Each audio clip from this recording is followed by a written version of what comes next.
Donc bonjour à tous, on se retrouve aujourd'hui pour une toute nouvelle vidéo. Donc une vidéo un peu spéciale, je vais aller assez vite. Donc une vidéo qui va parler de l'ouverture du carnassier en deuxième catégorie. Donc brochet, perche, sande, silure, etc. Donc je vais vous parler un peu du matériel que j'utilise. Donc pour ça j'utilise une canne Daiwa Exceller en 2,40 m. Elle possède 10 anneaux. Ça va être une canne assez polyvalente avec laquelle je vais pouvoir lancer des leurres entre 14 et 42 grammes. Même moins, mais c'est ce qui est affiché sur la canne, voilà. Donc une très bonne canne, j'ai eu aucun souci, elle a pris déjà pas mal de poissons. Donc elle est à un prix assez correct, 75 euros il me semble. Voilà. Donc pour le moulinet, j'utilise un Megaforce 3000A, donc un très bon moulinet. Il est livré avec deux bobines. Donc un très bon moulinet, il a un ratio de 86 cm par tour de manivelle, il me semble, donc ce qui est assez énorme, si je dis pas de bêtises. Donc un très très bon moulinet. Enfin, moi j'aime bien les moulinets qui ont un fort ratio. Donc c'est parfait, ça me convient très bien. Et en plus, il est assez faible en coût. Il me semble qu'il est à 40 euros. Voilà. Donc ça me fait un ensemble plutôt pas mal. Moi je vous conseille de tourner vers les 100 euros. C'est plutôt correct. Voilà. Donc pour le fil, j'utilise de la Powerline spéciale brochée en 30 centièmes que vous voyez ici. Donc c'est ce qui est sur la bobine. Un très très bon fil. Euh, donc il peut supporter un poids de 6,5 kg en poids mort, en poids soulevé quoi. Franchement un très bon fil. Aucun souci avec. Il tient très bien les beaux brochets. Bon c'est sûr quand il y a les dents qui passent dessus ça casse, mais bon ça c'est comme tous les fils. Un bon fil, franchement un bon fil. Voilà, donc ensuite je vais utiliser du fluorocarbone qui n'est pas sur la vidéo, que j'ai recommandé. Du fluorocarbone Berkeley en 24 centièmes. Donc il y a des vidéos qui vont suivre pour tout ce que je vais vous dire là maintenant. Donc du, du fluorocarbone Berkeley pardon, en 24 centièmes et de la tresse Power Pro en 13 centièmes. Voilà, donc avec ces deux montages, on va pouvoir vraiment aller chercher le cendre, les belles perches et même quelques brochets. Mais bon, voilà. Donc un très bon ensemble. Et ensuite, pour pêcher vraiment le gros brochet, donc voilà, moi je vous conseille les crinelles d'acier. Donc un petit émerillon. Et de l'autre côté, la graffe. Et voilà, là, un petit câble en acier. Donc c'est vraiment très bien pour les brochets. Avec ça, on est sûr de ne pas casser. Voilà. Donc au niveau du matériel, j'utilise une pince. Donc une pince, il me semble une pince de couture. Ici, coupant, voilà. Ici, donc ça peut servir à tout, à enlever les hameçons des bouches des brochets ou des cendres, ou même d'autres poissons. Ça peut servir à écraser les ardillons, à fermer des plombs que j'utilise pour le drop shot, comme cela. Voilà. Enfin, ça peut servir à plein de trucs, quoi. Très bonne pince, petite, légère. Enfin, c'est parfait. Ensuite, un coupe-ongle, car je préfère utiliser un coupe-ongle pour couper mon fil plutôt qu'un ciseau. Je trouve ça plus précis, ça coupe mieux. Enfin, voilà. Après, chacun son truc. Et ensuite, un couteau.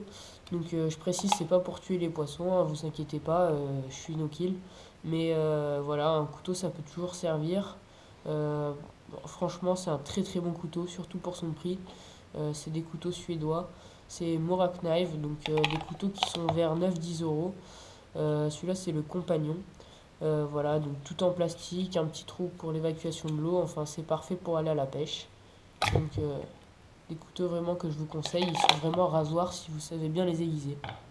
Voilà, donc je vais aller un peu plus vite. Donc là, on va passer sur les leurres dures, donc les leurres dures articulées. Donc j'en possède trois. Un que j'affectionne particulièrement, c'est le Deep Husky Jerk de chez Rapala. Voilà, donc là dans un coloris un petit peu perche. Donc hameçon VMC, tout ça. C'est un suspending. Bon, je vais aller assez vite. Donc ça, c'est une belle grande bavette pour plonger assez profond, pour aller chercher les poissons assez loin. Voilà, donc encore deux autres. Ensuite, beaucoup de leurres à bavette, tout simple, voilà, donc énormément de coloris pour vraiment s'adapter à tous les temps, à toutes les conditions. Voilà, donc il y en a énormément, des coloris flashy, un peu plus naturels, Fire Tiger, un peu plus sablé de Gardon, voilà. Après des coloris un peu plus pour la mer, je pense, mais qui marchent aussi très bien en eau douce. Voilà, donc il y a du bas de gamme, du haut de gamme, du milieu de gamme, du Yozuri, milieu de gamme plutôt.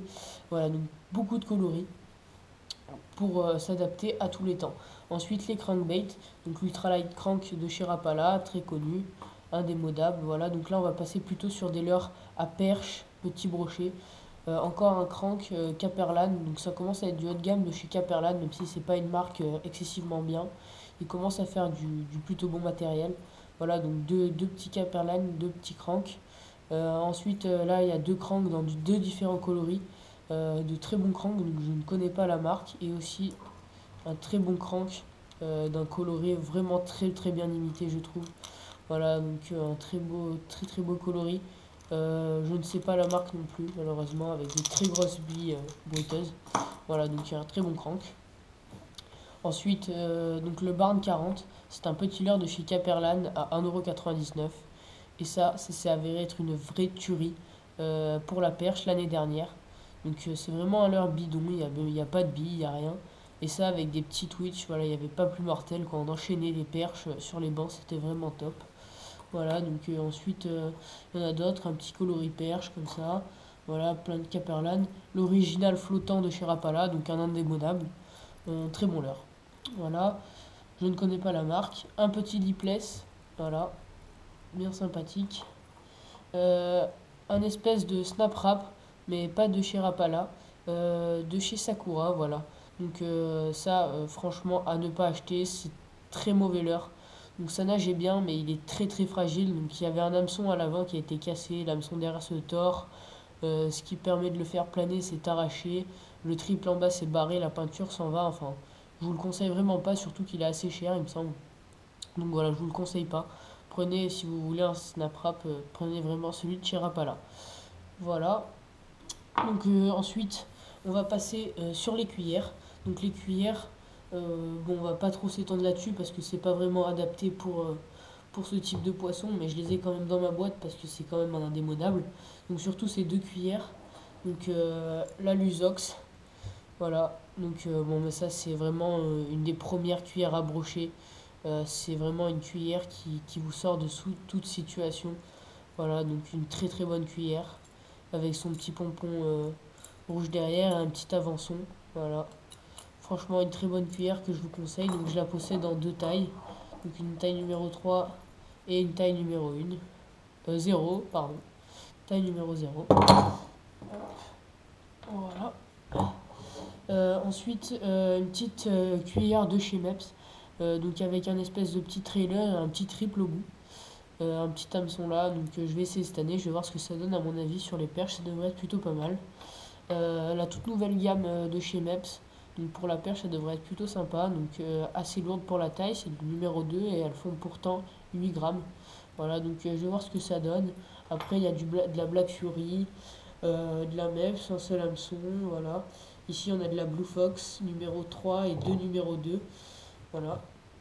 Donc des bonnes cuillères, voilà. Bon, après c'est pas le leurre que j'utilise vraiment le plus, même pas du tout. C'est pas vraiment un leurre que j'affectionne. Voilà, donc ensuite on va passer sur les leurres souples et les têtes plombées. Voilà, donc pour les leurres souples, alors on va commencer avec du Delaland, donc ces deux-là. Voilà, donc un très bon leurre. Blanc tête rouge, voilà, c'est vraiment un leurre qui marche vraiment partout. Celui-là pour le silure, c'est juste une vraie tuerie, du moins là où je pêche. Le brochet, il en est assez friand aussi.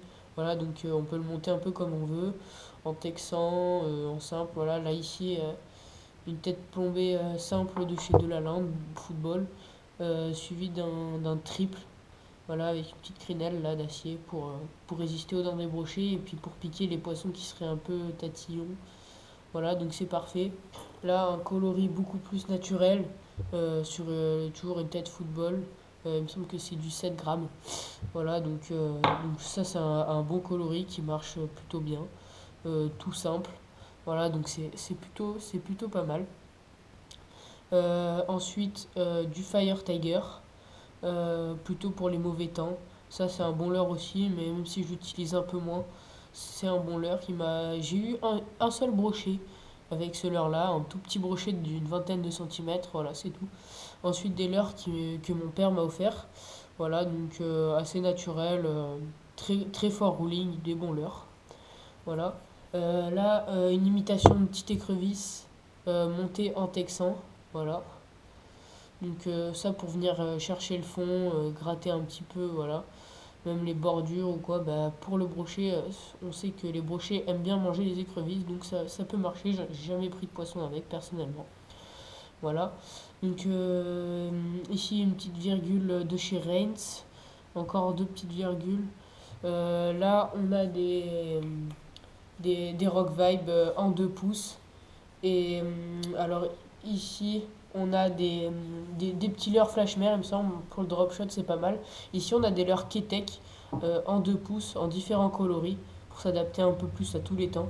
Demain, pardon, je devrais recevoir encore des Rock Vibe en 3 pouces, 3 pouces et demi et 4 pouces. Hop là. Voilà, donc voilà, c'est juste une petite parenthèse. Ensuite, là, on a des plombs pour le drop shot que j'utilise. Donc, c'est des plombs chevrotines. Et franchement, c'est le top. C'est pas cher. Voilà, donc là, un petit paquet de triples pour ça peut dépanner.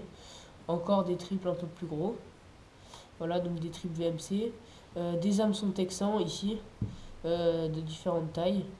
Donc là, je vous ai mis tête plombée en 14 grammes, 7 grammes, 1,5 grammes, pardon. Ici, un hameçon pour le drop shot. Qu'est-ce que. Voilà, donc je crois avoir fait après tout dit. Ici, un spinner bait. Un spinner bait, eh ben, Caperlan. Donc là, je l'ai un peu colorié. Voilà, c'est un peu juste pour le modifier. Parce que c'est des Caperlan, ça coûte vraiment pas cher. C'est des bons leurres. Franchement, pour le prix. 2 euros quand vous les perdez, voilà, on s'en fout quoi. Alors que si on perd un spinnerbait qui coûte 8 ou 9 euros, c'est déjà un peu plus, voilà. Avec une petite virgule derrière pour ajouter du volume. Voilà. Donc je crois avoir à peu près tout dit, quelques émerillons, voilà, pour ça peut dépanner. Et puis donc après ma gamme de leurres préférée, je termine avec celle-là parce que c'est celle vraiment que j'adore, que j'ai découvert il n'y a pas longtemps, c'est pour ça que j'en possède pas beaucoup. Ça va être les leurres de surface. Donc voilà, un stick bait, je ne connais pas la marque, une très grosse bille. Franchement un bon stick bait. À passer sur les herbiers, voilà, c'est des leurres qui vont très bien marcher. Voilà, encore un gros stick bait un peu plus gros, fluo en dessous. Ça va être une vraie tuerie. Les brochets, ils adorent ça. Voilà, donc encore un petit stick bait de chez Caperlan que vous pouvez trouver en différentes tailles. Et c'est un leurre qui va marcher très très bien. Celui-là, je l'ai pris en petit. Ça, sur les bancs de perche, franchement, ça marche super. Voilà, donc là, encore un petit popper. Un petit popper dans un coloris assez naturel qui marche plutôt bien, je dois dire, surtout sur la perche. Voilà, donc un bon popper, hein, franchement il pop bien. Et là, mon popper préféré, tout simplement, ça va être un popper de chez Sakura, avec un petit pompon à l'arrière comme ça. Voilà, des hameçons VMC, un coloris Fire Tiger, des petites billes. Il est tout petit, il passe dans les dents sous les dents de n'importe quel poisson. Voilà, donc de la petite perche, du gros brochet, il y a tout qui va venir taper dessus. On peut l'utiliser en walking the dog comme un stick bait, donc il va faire comme ça sur l'eau. Voilà, donc c'est vraiment un leurre top. Voilà, donc cette vidéo prend fin. Donc si vous voulez quoi que ce soit comme renseignement, d'autres vidéos ou quoi que ce soit, voilà, donc voilà. Allez, au revoir, à bientôt.